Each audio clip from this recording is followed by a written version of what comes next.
What's going on, everyone? Welcome to the video. For those of you who don't know me, my name is Ben Richardson. I'm a personal trainer.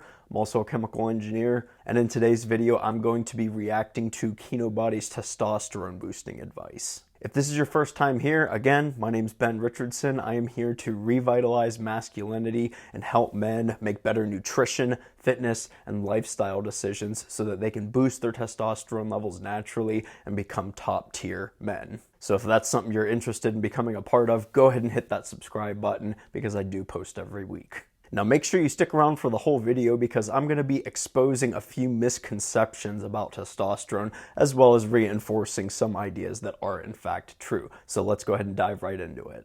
How you know if you have low testosterone, and a lot of young males these days are actually suffering from low testosterone. The first test, do you wake up with your soldier saluting you like there's no tomorrow? Is there a tent in your bed, or are you waking up to a soft noodle? If it's a soft noodle, your testosterone levels are definitely very low. So I definitely agree with this one. I've talked about this a couple times on my channel just to kind of set some expectations here. If you're waking up with morning wood every single morning, that's definitely a good thing. That's probably an indication that your testosterone levels are nice and high and healthy and thriving even. If it's only happening a few times per week, it's probably okay and it's nothing to be alarmed about. Where you should kind of start to worry a little bit or think about maybe making some changes in your life is if you never ever wake up with morning wood and it's just something that you do not experience at all. So just to kind of set some expectations, I mean, if it's something that happens a few times per week, you're probably okay. If it's something that happens every single day, you're definitely good to go. Second of all, do you have a very high drive? Can you have 2-3 times a day, or is once pushing the envelope for you? Yeah, this is definitely another good indication. I think if your libido is very high, it's definitely a good indicator that things are operating at full throttle down there. If your libido levels are low or even non-existent and you just do not really have much of a desire to have sex, then that probably is some kind of indication that you should make some kind of change to your diet, to your fitness routine, or to your sleeping patterns. The third thing is guys that have high free testosterone, effort feels good. They want to train. They get excited to lift weights, to box, play sports. If for you, going to the gym, lifting some weight is a drag and exhausting, your testosterone is low. So this one's a little bit more of, I guess you could call it a psychological factor, but there definitely is a link between your psychology and your physiology. So if you think about physiology as the actual physical things such as testosterone, and then the psychological things such as your mood, your energy levels, the two are linked and they definitely do go hand in hand, and you can kind of use them both as an indicator of where your testosterone levels are at. If you just have very little to no motivation or desire to work hard or accomplish things or hit the gym and absolutely crush a workout, I think it could be kind of an indication that maybe your testosterone levels are at least not optimal. Now, all of us have those lazy Sundays where we really just don't want to do a whole lot except relax and chill and hang out around the house and, you know, have a nice day of rest. That's definitely normal. It's nothing to be alarmed about or anything. But I'd say if those lazy Sundays turn into a much more regular thing, then there's probably some adjustments that you need to make. I've been doing a teaspoon of honey every single night. Honey actually increases luteinizing hormone, which is a precursor to testosterone, and it also reduces estrogen activity in the testes. I'll do a little teaspoon like this with some natural raw honey. It's only 20 calories, super tasty, and it's gonna help increase the precursor to testosterone.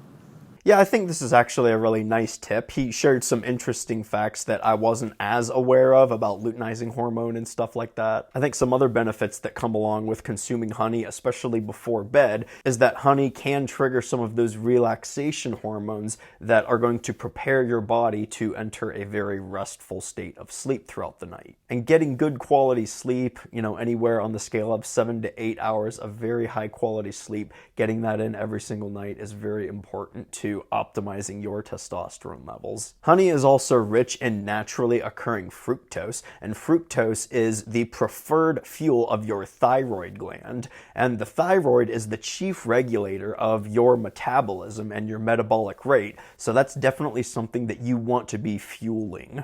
Should you take ashwagandha to increase testosterone? It's very clear ashwagandha has benefits. It's an adaptogen. It helps you regulate stress, but there's a dark downside that very few people talk about, and that is ashwagandha actually causes reduced depth of emotion. So you feel a bit emotionally numb and withdrawn. So I have kind of heard this floating around on the internet that ashwagandha presumably has negative effects when it comes to your emotional well-being. I think another thing that you should take into consideration is that Kinobody recently released a new testosterone boosting supplement, and there is in fact no ashwagandha in it, and I think this is kind of like a little bit of a plug or a hint that, hey, my testosterone boosting supplement doesn't have ashwagandha, which is a bad thing, so you should go buy my supplement. Just kind of keep that in mind. If you guys haven't checked out my review of Testro X, which is a testosterone boosting supplement by Umzu, that product does have ashwagandha in it, and I am such a big fan of Testro X that I still take it very regularly. I think you can kind of mitigate that effect of ashwagandha if you just take this in cycles.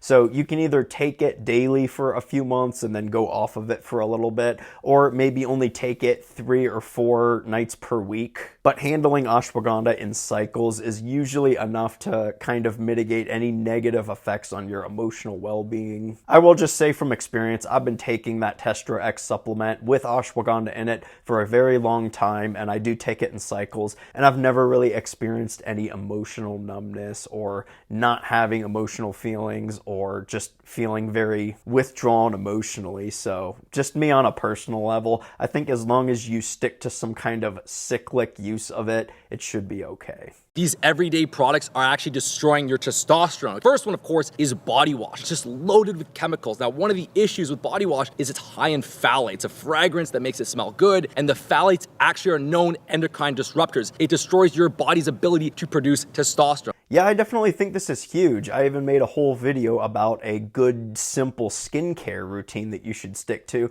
and I did recently post another video on products that are killing your testosterone levels, and there are things that you use every single day. So things like body washes or really low quality soaps, you use that on your skin all the time, and they are endocrine disrupting chemicals. If you think about it this way, when you introduce synthetic chemicals into your body, which you are doing so through your skin, because your skin is absorbing all those chemicals, and your endocrine system now has to use energy to flush out those toxic chemicals. And instead of the energy being used to flush those out, you want the energy in your endocrine system to go towards producing more testosterone and balancing your hormones so that you can truly thrive. The second thing is scented laundry detergents, which also reduces testosterone. So I actually use all natural products, unscented laundry detergent, and it's been very helpful. This whole concept of having to put all these scents on is completely bullshit. Your natural pheromones are inherently the most attractive. Yeah, I think that's another good point. I mean, me personally, I don't use natural laundry detergent or anything. There is some truth in that, you know, the fragrances and the chemicals in those cleaners will leach into your clothes, which, you know, you're wearing your clothing all day. I'd say comparatively, though, as far as things that you do every day and the impact that they will actually have on you, definitely the soaps that will play a much bigger role in things, or a deodorant or something. Anything that you use every day is going to have a bigger impact on you. And so people with more testosterone experience more growth in the neck and traps. And so it's a sign that you have higher testosterone. That's why a bigger neck makes you look more masculine. So you want to build the perfect amount in these areas without overdoing it. So with this one, I kind of can't help but be a little bit biased here, because my neck is kind of naturally very thick, and essentially what he's saying is that men with thicker necks have higher testosterone levels. So I'm a little bit biased because I don't really train my neck or do any kind of neck exercises to make it thicker. I just naturally have kind of a big neck. But anyway, I think a good point worth mentioning here is that androgen receptor density is very high in your upper body, because he also mentions that increasing muscle in your traps can also be an indication that you have high testosterone levels. So I would apply that to your whole upper body in general, because you have a lot of muscle groups in your upper body that you as a man can really take advantage of, and you have a lot of potential to build a lot of muscle mass. So you have your shoulders, you have your triceps, you have your biceps, your chest, your traps, your front delts, your rear delts, your upper back. You have all these very large muscle groups and a lot of muscle groups in your upper body where you have the potential to build muscle, which is ultimately going to boost and increase your testosterone levels. Now, it's definitely true that training your legs is very important in boosting your testosterone levels as well, because the muscle groups in your legs are probably even larger than most of the ones in your upper body. But a lot of it kind of has to do with density. I mean, think of all the different muscle groups that you have in your upper body versus your lower body. I mean, you have like your glutes, your hamstrings, your quads, and your calves. Those are probably the biggest muscle groups in your legs, whereas I probably just mentioned like 7 different muscle groups in your upper body. So I would say as a man, the focus of your training should be on your upper body, but that definitely does not mean that you neglect your legs. You still need to train your legs if you're going to build a functional, healthy body. So don't skip out on leg day or whatever it is that you do. I personally don't do an entire training session dedicated to legs, but every time I walk into the gym, I do some kind of leg exercise, and that's kind of how I maintain the strength and the functionality in my legs. This body language hack will actually increase your attractiveness and testosterone levels. One of the mistakes that guys make is they take up less space and their shoulders come up to protect their artery and they feel vulnerable. And they're also signaling to the high value men, I'm a beta male, I'm a threat, don't worry about me, like I'm not gonna step on your toes. So this one's interesting. There has been some research on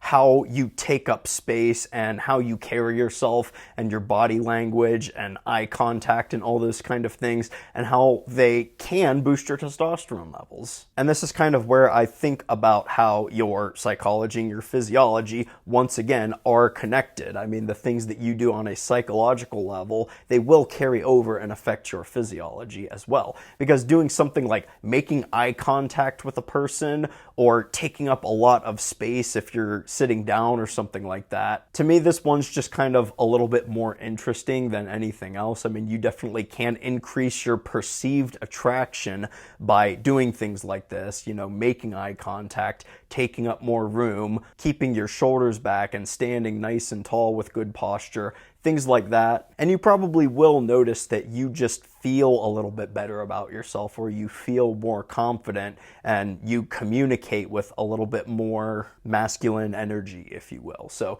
give it a shot and do things like this, you know, communicate in a way like that and take up more room, look at people in the eyes, and you probably will notice that you just feel better about yourself. I mean, you kind of feel like more of a badass, because a lot of people are afraid of things like eye contact or taking up more room. So try to differentiate yourself and be willing to do what most people are scared to do. And I think even that in and of itself, that kind of has this element of testosterone boosting potential. So again, there's a few misconceptions about his advice that I wanted to clear up, or at least share my opinion with, and there are some things that I wanted to reinforce. So I hope you enjoyed this video. These are always kind of fun because it's a little bit more of like a wild card, if you will, and it kind of allows me the opportunity to kind of share my opinions about certain areas when it comes to boosting testosterone. If you like this video, don't forget to give it a thumbs up. And again, if this is your first time here, I do want you to subscribe to my channel, because I'm going to teach you how to naturally boost your testosterone levels